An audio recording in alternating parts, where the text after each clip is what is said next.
What is up, everybody? Skratch coming up with another video. Welcome to the channel, guys. Today we have chosen right here to walk us through all the classes in Diablo Immortal. And by the way, guys, make sure you head over and subscribe to his channel. Plus, in the description down below and in the comments, you're gonna find our Discord, guys. Make sure you jump in. And if you're interested to join us in Diablo, guys, join our clan. We have a clan application file as well, so make sure you guys jump in it. We're gonna be in America, we're gonna be in Europe, we're gonna be all over the place, okay? So make sure you guys jump in and let's connect. Chosen, what's up, brother? How you doing? Hey, good to see you, Skratch. Thanks for having me on the channel. Should be a lot of fun. Absolutely, absolutely. So Chosen, guys, he's been playing Diablo for a very, very long time. I trust his expertise when we're talking about the classes. I'm not as experienced, right? So I'm gonna act like that new player that comes in here and puts kind of like the main questions. Chosen, what class should I play if I start early on? Like, which class is gonna benefit me the most as a new player, since I'm not very experienced with the dungeon bosses, I'm not experienced generally with the Diablo world. What character should I pick to have an easy life in Diablo? Maybe something like a Barbarian. You just run in there, you hit stuff. You've got an ability to move around quicker. You're gonna be viable in all content. You get a cheat death ability in PvP. So like when they kill you, you just go unkillable, and now you get lifesteal on damage. That'll be insanely strong for people learning PvP. So yeah, there's a couple different classes that would be decent. But if somebody were new to Diablo and just looking to be like generally good and a class that they can kind of pick up and be generally useful, probably something like the Barbarian. Barbarian. I have the same feeling, honestly. I feel like the Barbarian is that character that will allow you to deal tons of damage, be tanky enough to withdraw some damage, and slowly run away from the opponent if you have it. I feel like it's good all around in the game, honestly. Plus, he looks pretty badass, right? Like some of the skins, the cosmetics, they look crazy for the characters. It's like next level, you know? So we actually have a nice spreadsheet right here made by Chosen himself, guys, where we're going to be able to see kind of like all their abilities, what exactly we can expect from these classes, all their skills, like kind of like a bit of a breakdown and stuff. And if you will be to kind of like just point out, we have 6 classes, right, to start with, you know, which ones do you think they're going to be the most popular?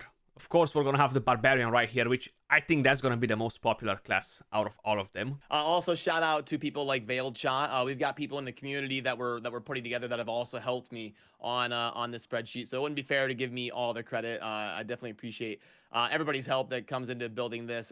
But yeah, in terms of the most popular classes, what we're kind of seeing right now is a little bit of a... You've got like the top 4, and then after that there's a gap to the 2 lesser played. So the 4 most popular right now, kind of in that top tier of popularity, are going to be Barbarian, Crusader, and then Demon Hunter and Necromancer are kind of like the 4 we're seeing get picked most in all the communities I'm kind of tracking. And then there's a drop off to Wizard and Monk being kind of tied for that last place spot, where both of those are seeing a little bit less play than the other 4. And you think it's mainly because of how the meta kind of like was in the beta, you know, and people, they pick the 4 classes that they do the best damage, they are able to control the ads the best. You think we're gonna see some changes when the actual game gets released on these bottom classes like Wizard, Monk? Or you think those 4, they're gonna dominate for quite a while, and maybe, just maybe in the future, they're gonna adjust the classes, or they're just gonna leave them the way they are and just introduce new classes, you know? What would you expect?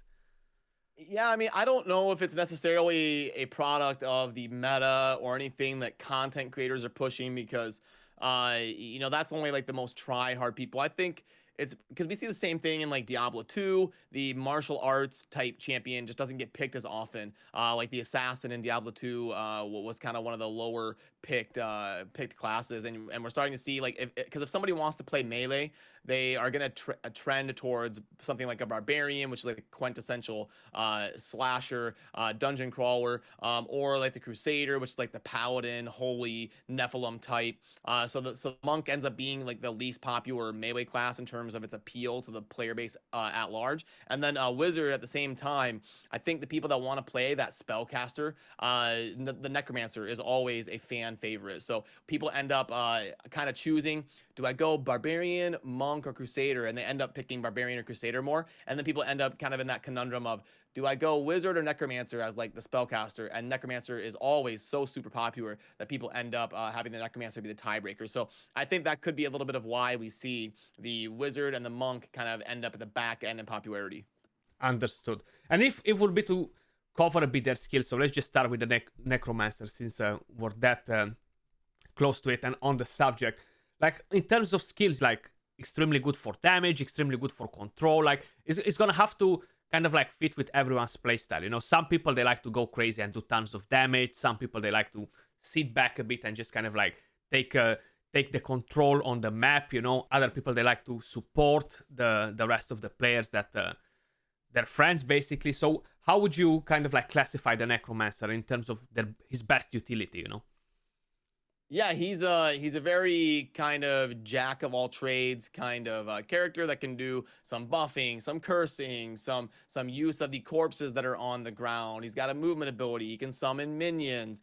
He can do damage. He can support. He can manipulate with CC with bone walls and stuff. So really, he's kind of got a general jack of all trades kind of play style where there's really especially during the leveling process when you're kind of trying to develop your account, you really can never go wrong with having a Necromancer in your party for sure.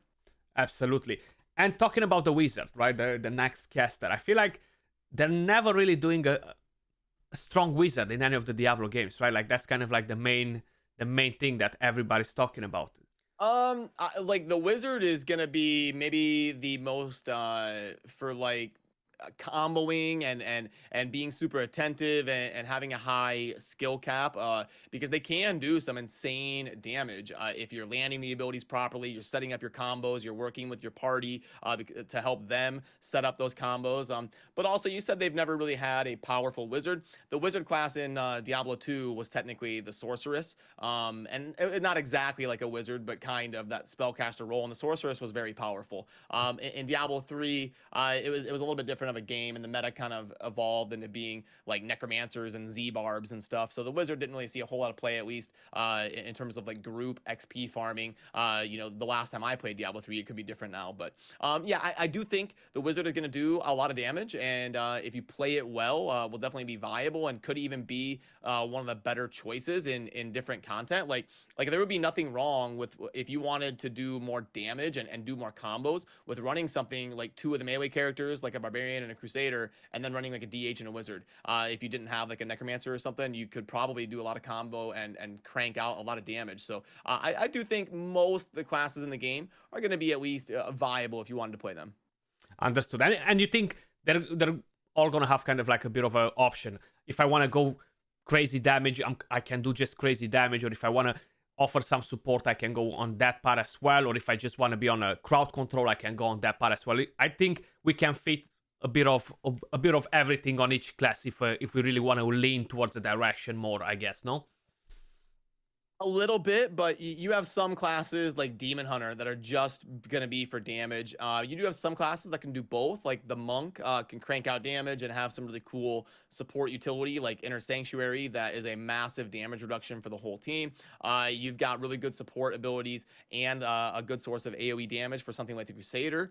So there are some classes that can do both damage and a little bit of support, but you do have your specialists, like probably the Wizard and the Demon Hunter are going to be kind of like damage specialists. Yeah, I've seen some crazy damage from the Demon Hunter and the Wizard actually as well in PvE. And kind of like the last question before we closing it here about PvP, right? I feel like there again, some of the classes they're gonna have a bit of a advantage compared to other classes, right? Which class you would say is one of the best for PvP, as from what we know so far about the game, you know?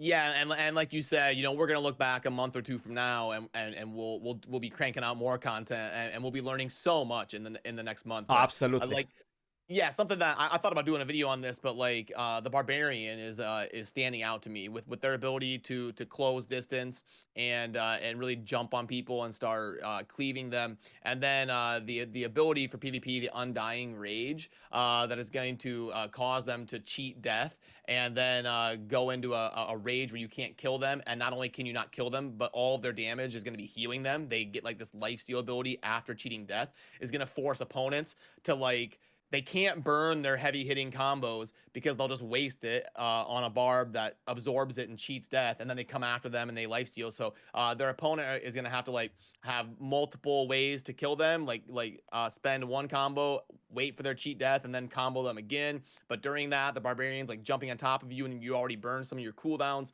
So I think the Barbarian is gonna be a menace with the sprint ability to close gaps, and then the Undying Rage is gonna be a massive pain to get around.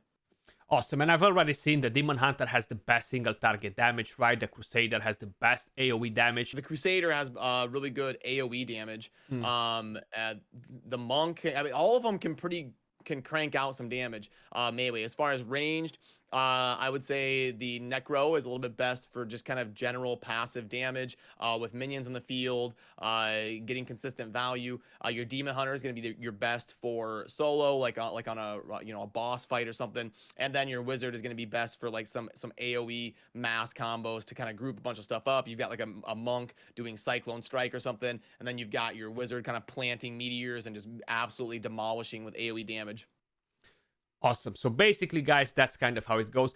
It really depends on your playstyle, you know, like why you want to be when you're playing games. You want to just go crazy and just shoot single targets, wreck bosses on your own, or just help your team to deal that crazy damage.